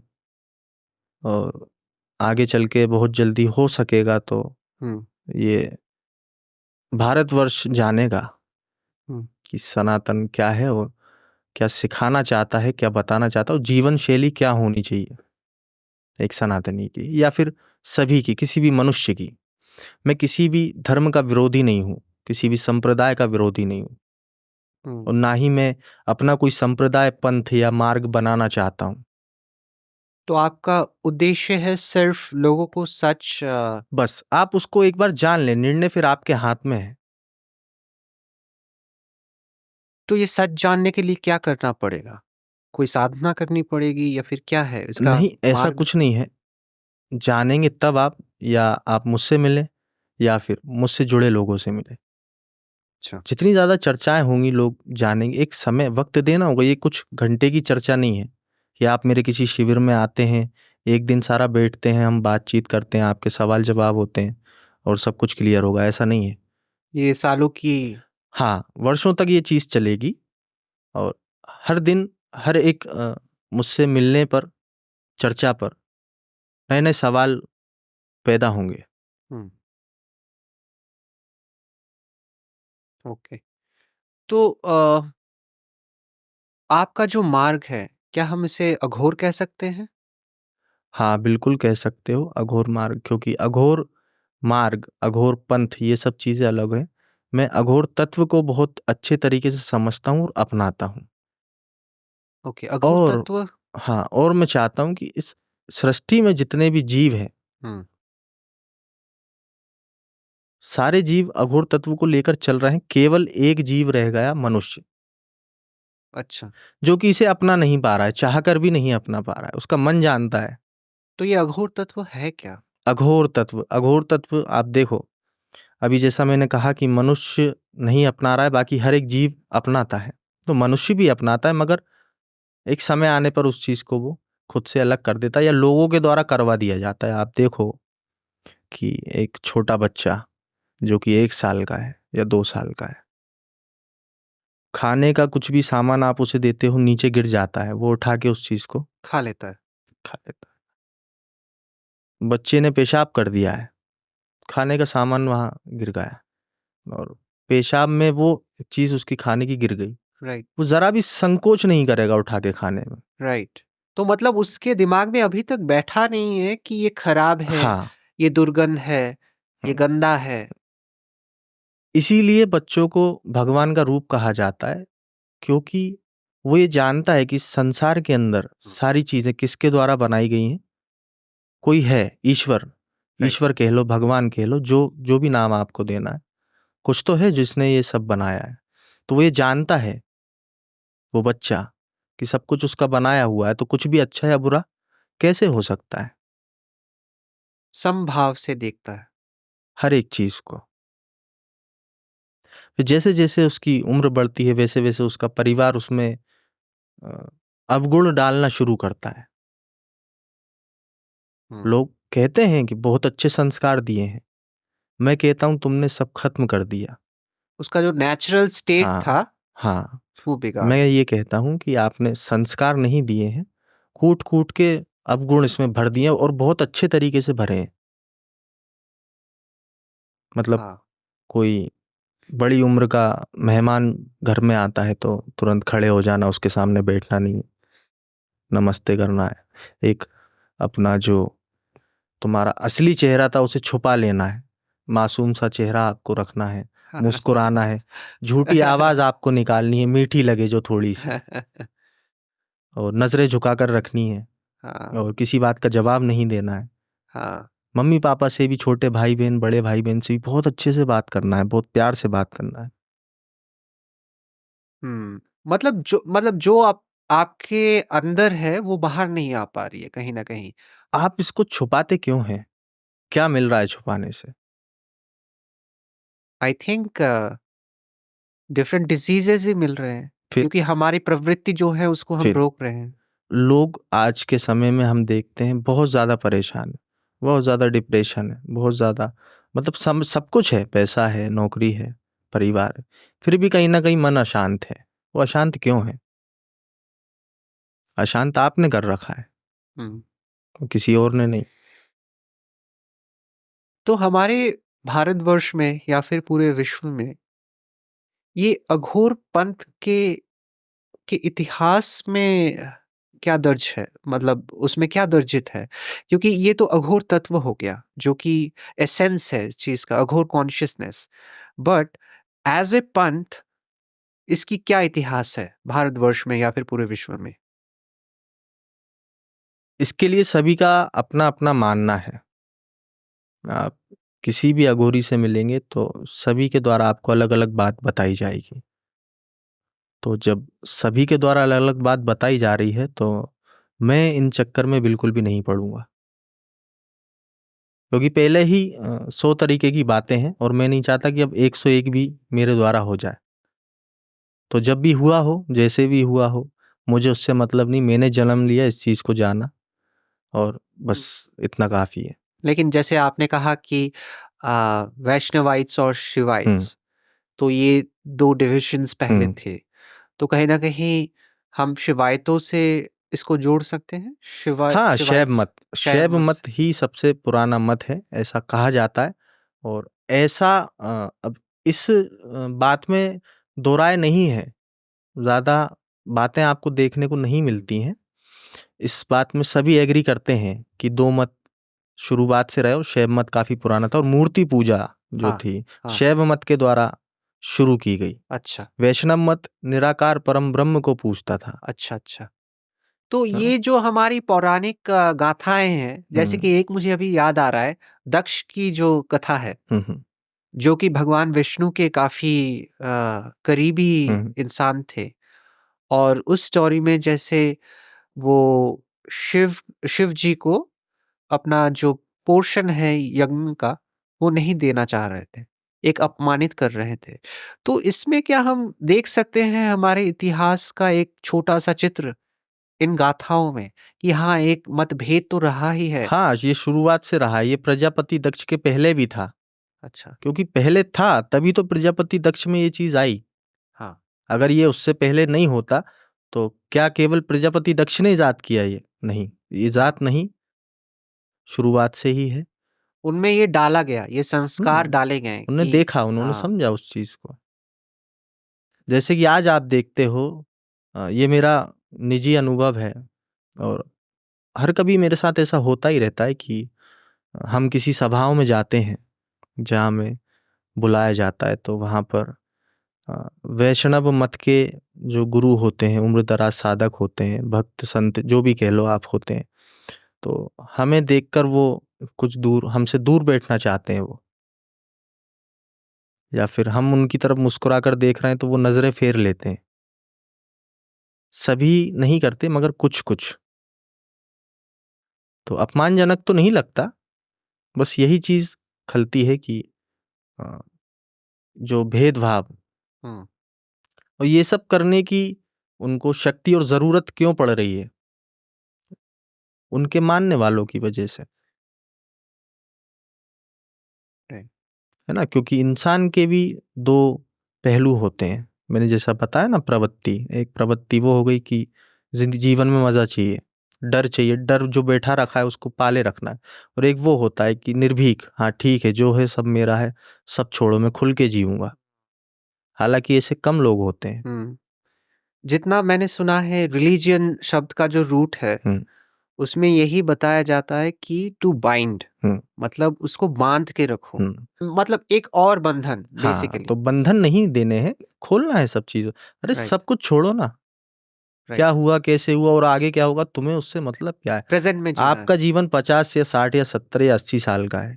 जी, आधी उम्र निकल चुकी है, राइट। आधी और निकाल लो।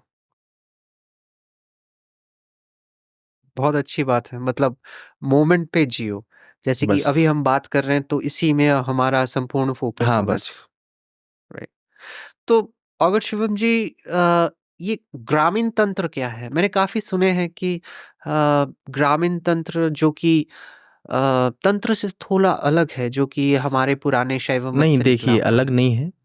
मैंने बताया था ना कि वातावरण के अनुसार, वहाँ की अच्छा, प्रकृति उन्हें क्या दे रही है, क्या राइट। उपलब्ध करा रही है, उसके अनुसार वो चीज़ें बदलती हैं। अब देखिए आपका एजुकेशन क्या है? मैं एमबीए ग्रेजुएट हूँ। ग्रेजुएट है। अगर मैं आपको तंत्र की कोई क्रिया दूँ या आपको बोलूँ कि आप ऐसा करिए, तो आप उसमें कहीं न कहीं देखेंगे 1% या 2% चेंजेस ला दोगे, बहुत छोटा-सा। हाँ, जैसे कि दीपक जो है साधनाओं में जब जलता है, हुँ, सामने साधक मंत्र जाप करता है, तो वो बुझे ना, हाँ, उसके लिए आपने उसके ऊपर कुछ रख दिया या फिर उसके आस-पास ऐसा अच्छा, कुछ अपना एक दिमाग लगाया। हाँ, वहीं ग्रामीण तंत्र वाले का मानना क्या है कि उसके आस-पास अब आपको कुछ नहीं करना, उसको छोड़ दो, वो बुझ जाएगा, वो ईश्वर की मर्ज़ी है, प्रकृति की मर्ज़ी है। तुम चाहते हो नहीं वो बुझना नहीं चाहिए, मैंने उसके लिए कुछ कर दिया, मतलब ये जलेगा और जलेगा तभी मेरी साधना कंप्लीट हो, मतलब एक धारणा बन गई। अब आप जितने लोगों को सिखाएँगे यही सलाह देंगे ना हुँ, हुँ, कि देखो भाई दीपक बुझ जाता है, उसके लिए राइट, ऐसा कर लेना आप। तो राइट। ग्रामीण वाला जो किसी को सिखाएगा वो कहेगा कुछ मत करना, वो तो होता ही होता है। कोई इसका इलाज नहीं है, इंडिकेशन है उपचार नहीं है, कुछ। बस। कोई उपचार नहीं है उसका, वो तो होता ही है। नाइस। ये बहुत अच्छा लगा आपका ये जो हुँ, डिफरेंशिएशन। तो आगे हम थोड़ी-सी चर्चा करेंगे काले जादू के ऊपर। हुँ, हुँ, कई सारे जगहों में, कई सारे पॉडकास्ट में हमने सुना है हुँ, हुँ। कि अघोर और काले जादू को एक बताया गया है। तो इसमें कितनी सच्चाई है? बड़े ही बेवकूफ़ लोग हैं, जो ऐसा सोचते हैं और किसी के कहने भर से मान लेते हैं। जादू काला या सफ़ेद नहीं होता। ओके, क्या जादू का कोई रंग है? किसी ने देखा क्या? No. The objective might very.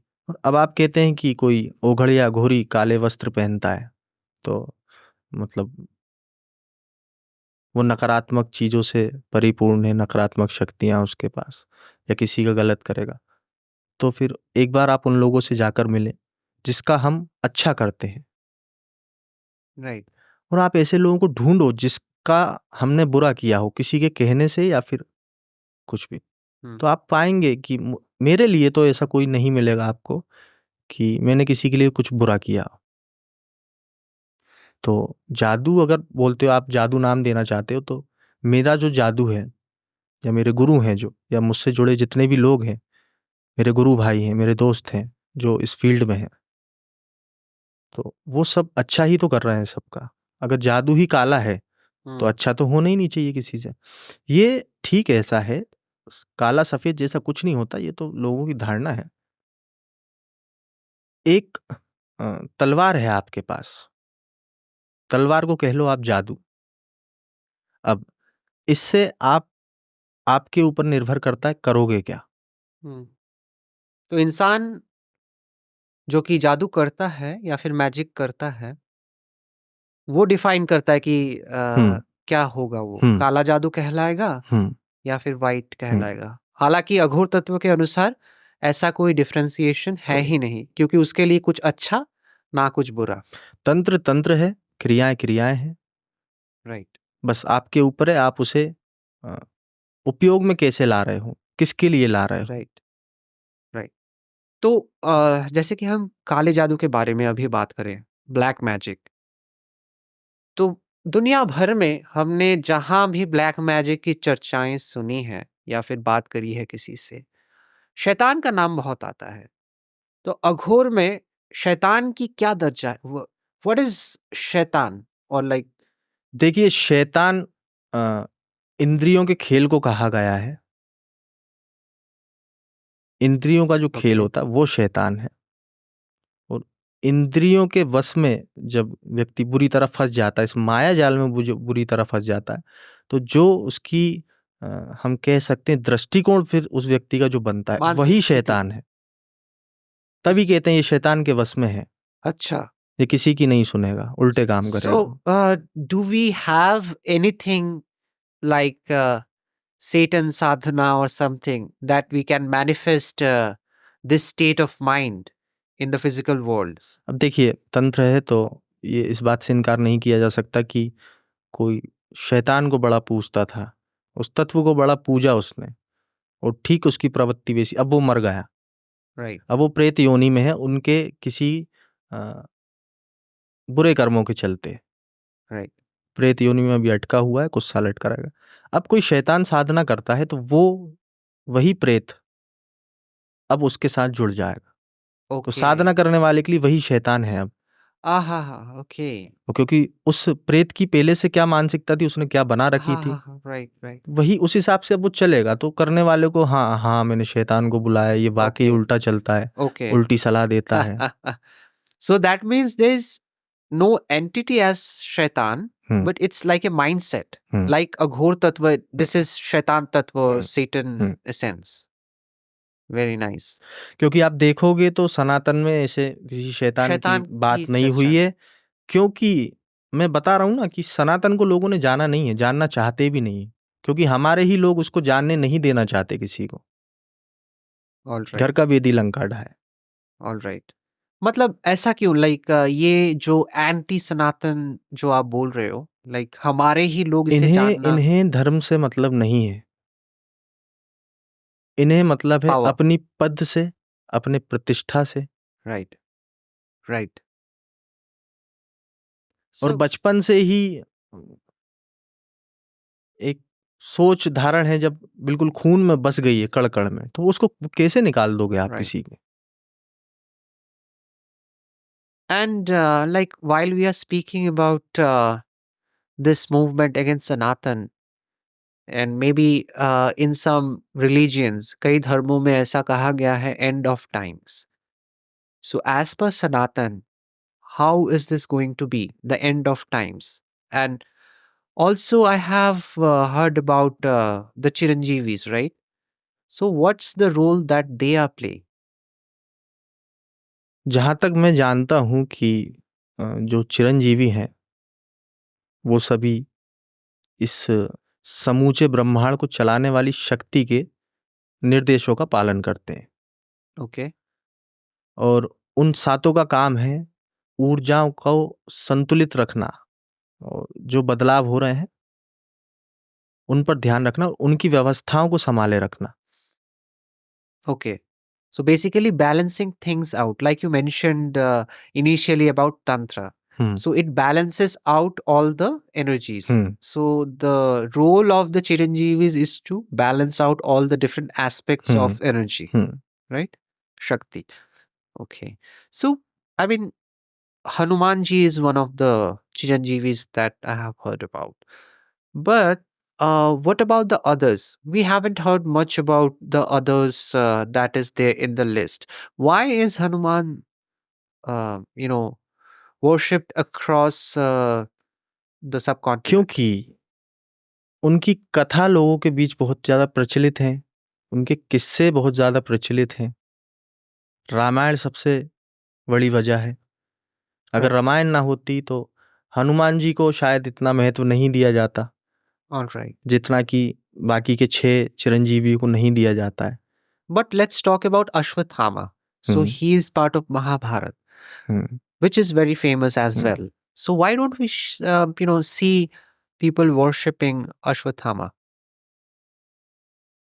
लोगों ने शुरुआत से, क्योंकि ऐसा है कहा गया है या बताया गया है कि कृष्ण ने उन्हें श्राप दिया, Right. तो जब लोगों के ईश्वर ने ही जिसे धुतकारा हो Hmm. तो कोई उसके पास क्यों जाना चाहेगा। Right. And what do you think about the usage of Brahmastra on a child who's still in the womb? So is that was that something that was required at that time, or it was ordained to be like that? अ, उसको कौन चलाना चाहेगा। अश्वत्थामा ने तो चलाया था। चलाया था, चला होगा, कुछ हुआ होगा, ठीक है। Right. Just be in the present moment, right? Nice, nice. But it's strange listing in this list of 7 Chiranjeevis is Maharaj Bali, who's an Asura. So don't you think it is like little perplexing, like little different to have an Asura, which we have categorized as negative entities, right? ये लोगों ने बना दिया कि असुर जो हैं बुरे हैं, इनसे दूर भागो। इन्होंने अत्याचार किए मनुष्य जाति पर।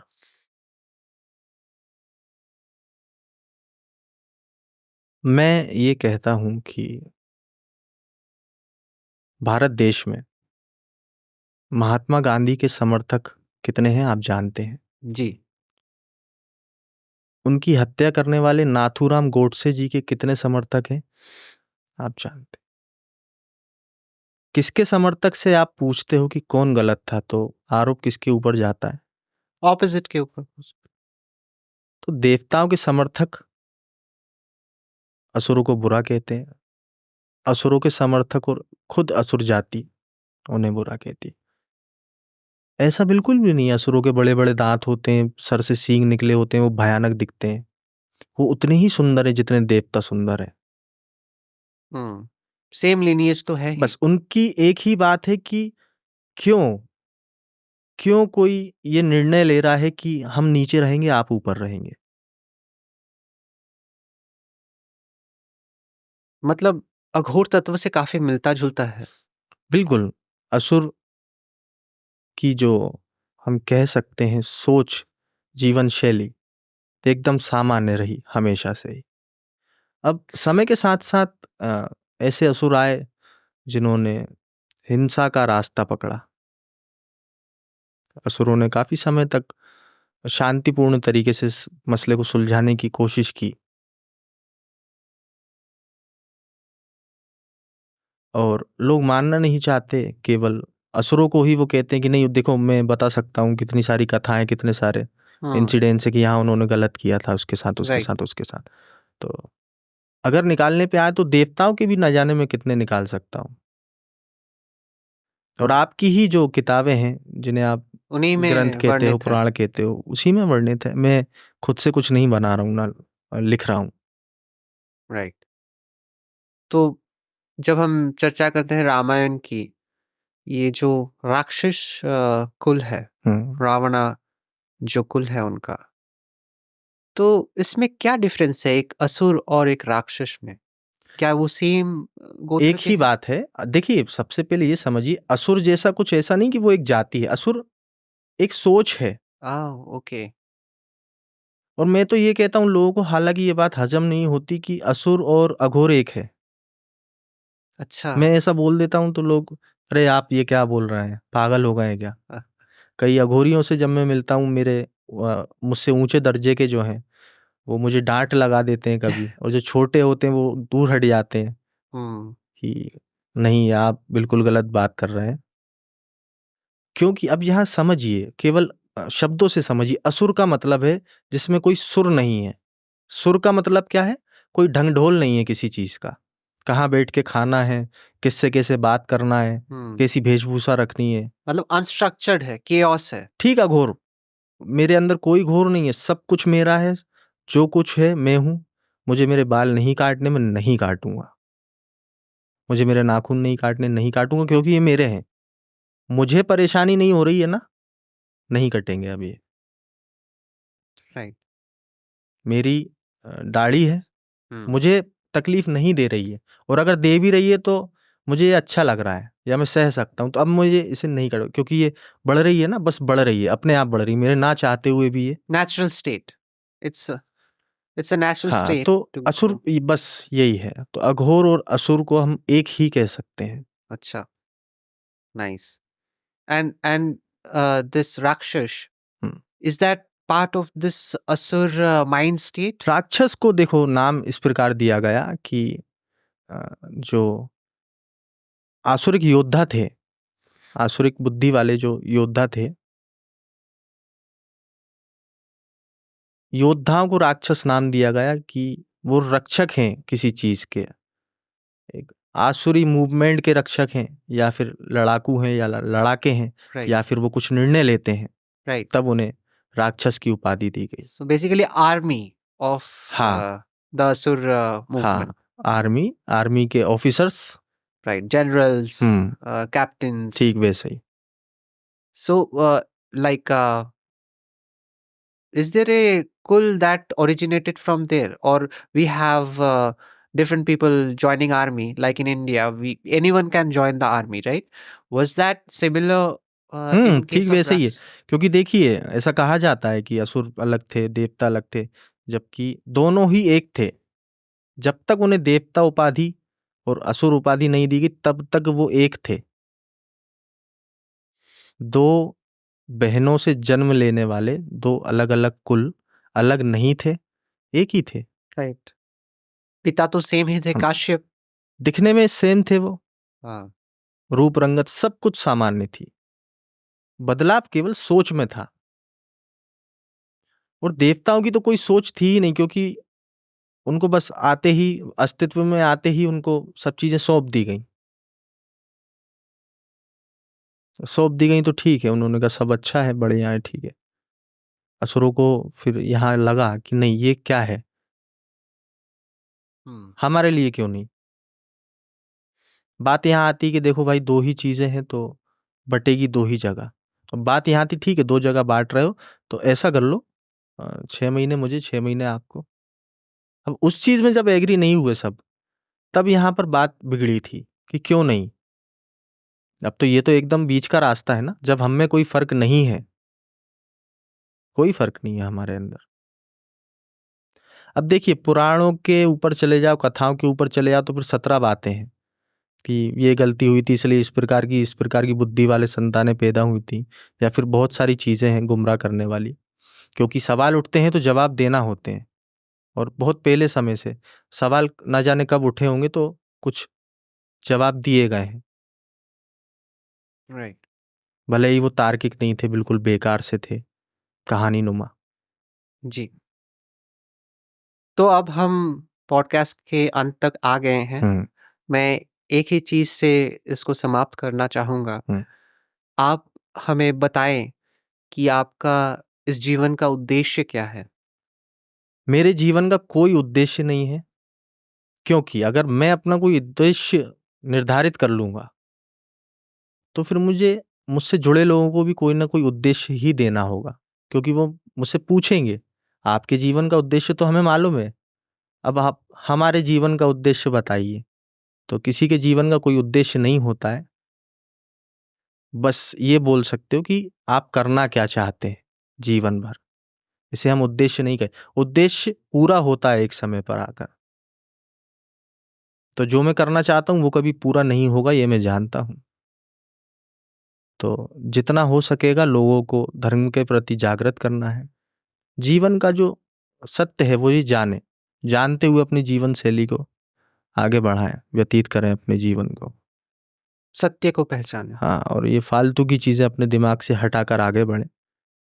जी। जिसका प्रभाव उनके जीवन में तो पड़ेगा पड़ेगा, और जब ये चीज़ बड़े स्तर पर पहुँचेगी तो सारी दुनिया में हर एक जीव जंतु पर इसका प्रभाव पड़ेगा। नाइस। मतलब ये जो एनवायरनमेंट है, ये वातावरण है, सारी चीज़ों में इसका एक प्रभाव। बिल्कुल। धन्यवाद। ये ये एक अलग तरीके की सोच है जो कि हमें सोचने में मजबूर करेगी। मे बी आने के कई दिनों तक हम इस पे चर्चा करें या फिर इसके बारे में चिंतन करें। बहुत-बहुत धन्यवाद ऑगर शिवम जी आपके समय के लिए, और हम फिर मिलेंगे। धन्यवाद।